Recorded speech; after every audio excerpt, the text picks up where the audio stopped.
once again in Miami's community newspapers. To the community newspaper team, thank you so much. Tommy Stitt behind the scenes, our producer. We usually give him credit at the end of the show, but we want to put him up front and say, Tommy, thank you, brother. So, Patria Vida. What's going on in Cuba? What's going on in the U.S.? What are the reactions? Today, we're going to do a follow-up to our conversation last week with Sasha Tirador, and we have a new guest, Adrian Jimenez, a young man from Cuban descent, who wrote a rather unique post recently on the issue, the rhetoric, the misinformation. Let's see if we can sort through all the political misinformation, both here and on the island, to discuss what's really going on. A lot has happened this week. Sasha, good afternoon. Welcome. Are you there? I am here. Awesome. I'm so glad to see you again, Sasha. Great shirt. Oh, as always, great background. Sasha, let's go ahead and jump into this. This week, we saw a lot of activity, not just on the island, but here amongst the exile community. We saw a lot of people going up to Washington, D.C., Lafayette Square. Monday, there was a candlelight vigil. But you know what? It seems like we still continue to suffer. The message still continues to be driven and dominated by the political rhetoric. We saw a rally that occurred, and in DC, that is, where it seemed like only the Republican members of Congress were driving the train and the message. Can you talk a little bit about that? And then let's go into Cuba, because I know that there's 6 generals have died in the last 2 weeks. I'll repeat that. 6 generals of the Cuban military have died in the last 2 weeks. Rather suspicious. What did you say? Sasha, what do you say? Well, thank you for having me, Robert. Good afternoon to you and to your guest. Listen, we know that the rhetoric is typical in the past 62 years, and I don't criticize those that are protesting in the streets of Miami, Washington, or wherever they may be in the world. I think that it's important to show moral support for what's going on in the island of Cuba, which is not new. What is new is these protests that on the island, the first time in 62 years, you have this whole new generation in the streets. And this generation, what they're saying is, I want liberty, I want freedom, I have absolutely nothing to do with the failed revolution. What I do criticize, though, is the partisan Republican hacks that have never been involved in anything remotely close to fighting or even speaking about human rights in Cuba, that all of a sudden they are more patriotic than Jose Marti. And it's just pure hypocrisy. And that's what I criticize. So to your point, and you brought up a valid, you brought up the issue last week about how many politicians, many people who are involved right now, the so-called people taking the stage, right? The limelight, don't really speak to the young crowd. That's why I wanted to have Adrian Jimenez on the show, because he is part of that youth. 25. He lived in Cuba as a child. His mother's from Cuba. And he still communicates with people in Cuba. And recently, Adrian, you posted something on Facebook. It was about SOS Cuba and the fact that the message is being missed. What do you have to say to that? Well, first, thanks, Robert. Thanks, Sasha, for having me here. But I do want to address that, because what ends up happening right now is that there's a message that I think everybody of Cuban descent is really in agreement, which is freedom. And I think that's Vida y Patria. Vida y Patria. And then what ends up happening is that the current message we see is mixed. It's convoluted. We have people asking for too much, and we have people not asking enough. And then what ends up becoming is that this is getting politicized on an issue that shouldn't be politicized. We're talking about human rights here. We're talking about freedom. And we live in and I want to say the most free country in the world, the United States. So we, at least I myself, I think as was my generation, I don't think that there's a reason why an island of where I'm a descent from, 90 miles away, is so stark of a difference with the United States. So hold your thought right there, because Sasha brought something up last week, and I agree with you, Sasha, wholeheartedly. The fact that the young people who did not have anything to do with or any say in the initial revolution are the ones that are standing up and saying libertad, queremos algo nuevo, we want something new. How is it that your generation is feeling about what's going on? And what are they saying on the island? So it changes based on where you are, right? So on the island, it's like Sasha mentioned, there's a huge generation now, and it's not even just my generation; it's even the generation just before me, where they didn't choose that failed government. They were born into it, and they've had their rights stripped from birth for a government that they never believed in. And what ends up happening is that the older generation in Cuba, a lot of them who were very adamant against the island, against the regime, are now residing here in Miami. So really, the main focus of these protests right now is really amongst a lot of the younger generation that's really going out in the streets, who, to be honest, are really being the freedom fighters on this movement with Lojatista, all of that. And it's because that's it. At least my generation, I want to say, we're the generation of change.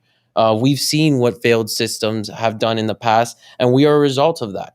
So that's why there's people like myself who want to see a difference, who and are trying to do as much as they can. And as you mentioned with the post, I made sure that I didn't try to politicize the post. What were you saying in the post? I practically got in the post that Cuba is such a small population in the U. There's such a small population in the U.S. and Cuba is such a small issue on the world stage where it's not nobody's interested in Cuba. To be quite honest, Beyond the community, beyond the community, beyond the Cuban community, to be honest, we're less than half a percentage of the population in the United States. Nobody really, statistically speaking, nobody really wants to meddle with Cuba. Neither, I want to say, the left nor the right. We had 4 years of the right being in power, and we didn't really see too much movement on the issue. And now these same individuals are going ahead and being the voice of Cuba, so to speak. But where were they? When were they the voice during the last 4 years? When were they championing freedom in Cuba?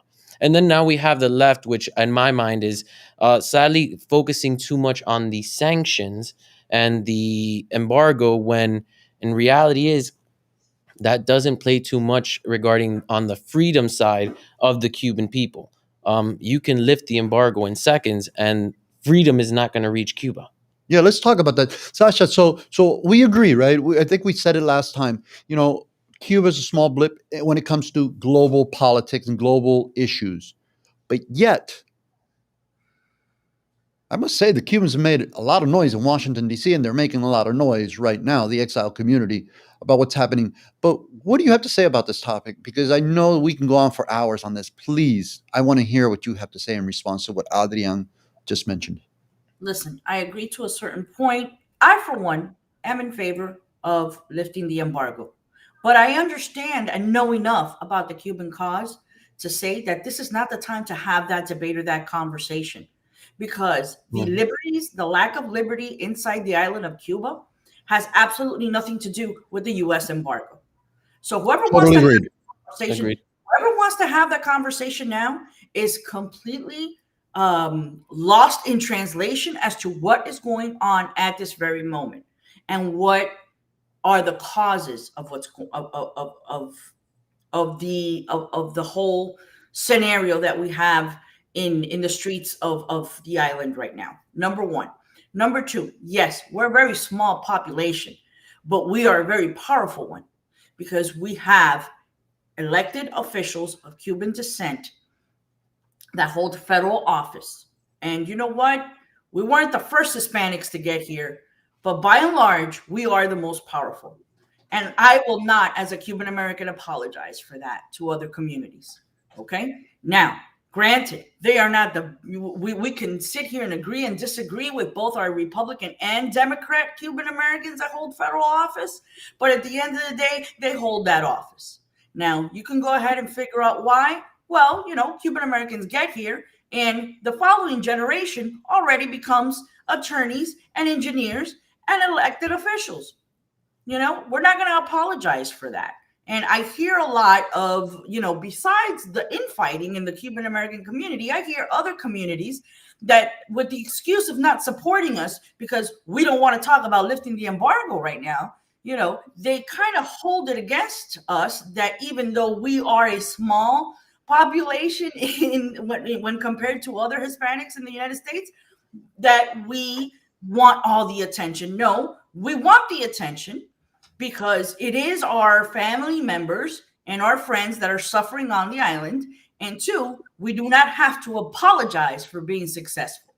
I wanted to get that out of the way, and I wanted to clear the air because I know it's a little bit controversial. Now, having said that, there is so much disinformation in Miami-Dade County, and it's really sad that Senator Marco Rubio and Congresswoman Maria Elvira Salazar are at the forefront of that misinformation, because on their social media, all they do is play the horn.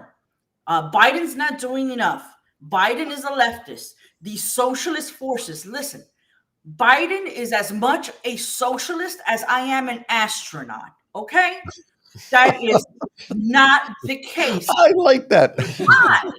It's a lie. And then we have people that don't bother to pick up a newspaper applauding everything that these two have to say without knowing their history. Maria Elvira Salazar used to be in and out of Cuba every day throughout her career just to get ahead and get interviews with high Cuban ranking government officials. But the people who are applauding her now are ignorant to that history. Marco Rubio's parents are not Cuban exiles. They went back to Cuba in 1959. They came to the United States because of the prior government, the Batista government. Yet he sits there and he lets people assume that his parents came because they were running away from Fidel Castro, when in fact they were running towards Fidel Castro in his support.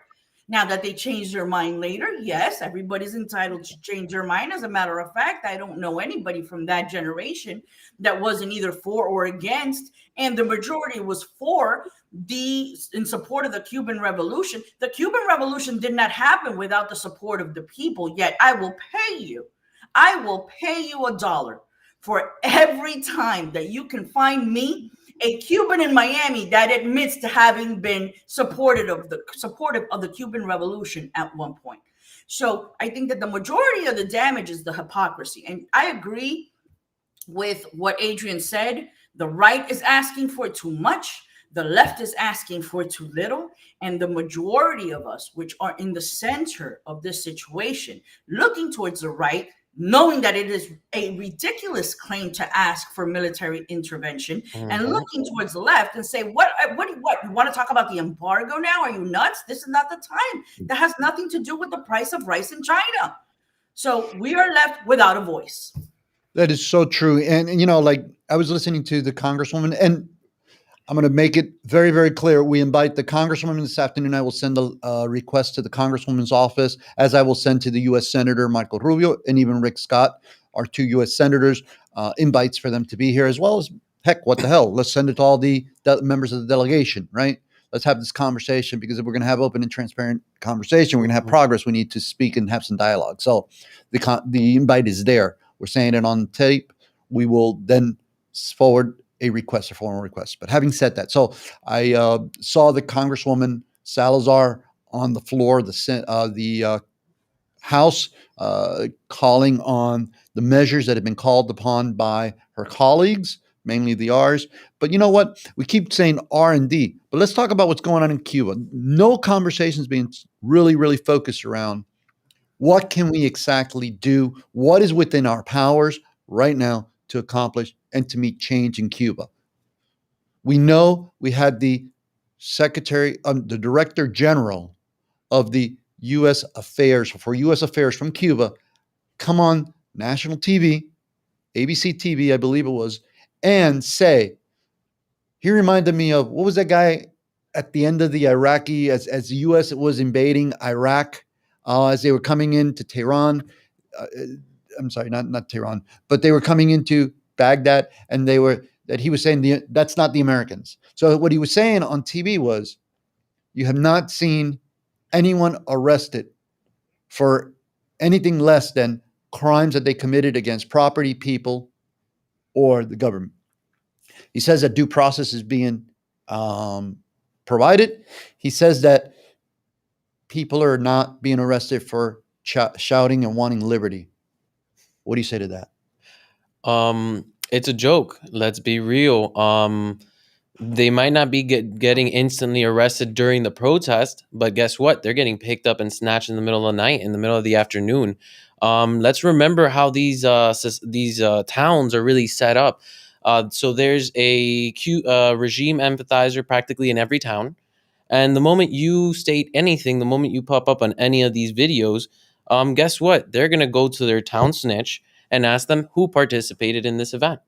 And guess what? Every one of those people, majority of them, are getting picked up. Now, some of them, a miracle to me, I think that's just them kind of, because casually they're always recording when they're releasing them. They're releasing some of the younger folk, but guess what? There's a lot of people that have been disappeared. There's people who have been tortured. There's people who have been shot. So there is no due process. There isn't, just flat out. There's people who are dying in the streets right now in Cuba, and I think that's the main issue. I think that people are like too busy pulling to the sides to realize that our Cuban people are dying right now, and it's sad to say that sometimes we can't even get a hold of our family because they have internet outages, social media outages, even phone service outages.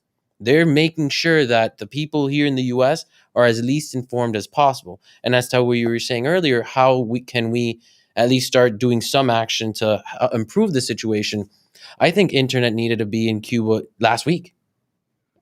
That's a said flat out. Why? So the Cuban people can have some way to at least get their message across, at least to us here in the states, where we can amplify it further. Because I think that ultimately has to be what for us Cuban Americans really the ultimate thing, to drive home the message that's happening in our homeland, which is emphasizing and showing them exactly what the Cuban people are asking for and what they're seeing in the streets. Because I can tell you this right now, there's not a lot of news coverage on the national level of what's really going on in Cuba. Instead, I saw the other day something about some known regime empathizer talking about his petition regarding lifting the embargo, but never once did he even go ahead and acknowledge the issues happening in Cuba, or even address the fact that um, that the embargo alone wouldn't really resolve. And same people are even calling Diaz Canel president. Let's be real. He is not a president. He is a dictator, not a president. So, Sasha, a lot has happened in the last couple of days, right? We know. Now, let's take it back to the island. We know COVID. If COVID in Dade County, the positivity rate has risen over 10%, we know in Cuba it has to be a lot higher, right? We know that the hunger still continues, the jobless situation continues, the lack of communication continues. The actual results of that government's inactions. We know that allies, Cuba has very little to no allies. I was listening to Argentinian TV and they were saying how uh, that government is someone sympathizer, but at the end of the day, Cuba's allies are shrinking. What can we do right now? What can the U.S. do right now to help those people in Cuba? That cuts from the BS partisan politics. I think that the Biden administration is being criticized because they're meeting with everyone except, the two main complainers of the Cuban exile, which are Senator Rubio and Congresswoman Salazar. Oh, we don't get a meeting with Biden. No, you don't, because you don't recognize his election to be legitimate. So you should really have nothing to say to someone that you consider as an illegitimate president. Let's start by there. Stop being hypocritical. You don't recognize that there were free and fair elections in the United States of America. So let's get rid of these two whiners and let's take a look at what's going on today. I believe it is today that the singer, or one of the singers that sang and produced the song Patria y Vida, which led or has become a national anthem for folks inside and outside of the island, Yotuel, he will be meeting with President Biden today. Also, Manny Diaz, the president of the Democratic Party in Florida. Now, why is that important? Because he's the president of the Democratic Party? No, it's because he is the president of the Democratic Party that happens to be Cuban American. And that is an important voice to have at the table. So that meeting will be going on today. And the reason why I foresee that there will be plenty of criticisms towards Gio 12. All these folks that are praising him in the Cuban exile of Miami today, tomorrow might be a different story. Because the more that people and artists like Yotuel and Gente de Zona learn about how politics works and what is doable and what is not doable, they will be able to see through the BS of some of the leaders in the Cuban exile. And once they begin to see that and they begin to say, hey, okay, listen, I'm one of the ones that, went ahead and I wanted military intervention, but after meeting with the president and understanding why that's not doable, there are certain other things that we can do, and I'm going to support these things, then he will become enemy number one of the local Republican Party. Because the day that Cuba is free, the number one effect that will have will be that the Republican Party will die in Miami-Dade County because they will have nothing to talk about. Very, very true. Very, very interesting because, I mean, let's face it, everybody caters to the votes. And we know that the votes here in Dade County have been pretty much Republican. Tommy, how are we doing on time? About 7 minutes. All right, we have about 7 minutes. So let's talk really shift around what's going on. We have 6 generals that have mysteriously died. Their bodies have been cremated. So there's going to be no Autopsy. or necropsy analysis or anything like that. What are your thoughts on that, Sasha? By the way, all but one of the 6 generals, we'll all agree, they were in their 80s, right? I believe one was 79. The remainder were in their 80s. The other one was 59 years old. What's going on with the generals in Cuba? All of a sudden, it's as dangerous to be in Cuba as a general as it is to be here with the COVID. Well, listen, for those that believe in conspiracy theories and things that have not been proven, then you can thank Joe Biden, because it seems like the CIA has eliminated 6 generals from Cuba. There's a novel there somewhere. Yeah, absolutely. So, but some say it is related to the fact that these generals were the first to receive the vaccine.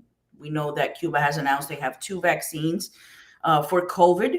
And apparently what is being rumored is that these vaccines did not work because these elderly generals passed away due to COVID, yet there has been no official announcement from the Cuban government on that. Until we get some evidence, the rumor mill is going to fly. It is, I believe, mathematically impossible for generals. I would like, for a historian to tell me in what moment in time during the existence of the planet 6 generals have passed away in a week and a half. Usually during regime changes. Yeah, I was going to reference Kim Jong-un. There you go. To be quite exact. and there's from those people that are in the know, there's a speculation that there's a question, right? There's a question, of course, we'll never know the answer right now, and certainly not anytime in the near future, is that, these were loyalists to the Fidel stronghold.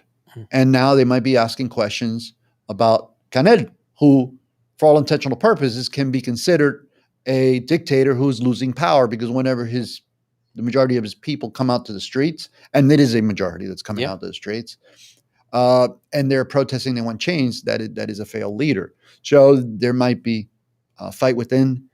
Maybe what you just said is extremely important, Robert, because there is so much focus on protests and everybody trying to take advantage, and every city wants to do a different protest to show their support, which I'm not against. But there's so much focus on that they're not focusing on the big picture, which you just mentioned, which is the internal Cuban government fighting that is going on right now.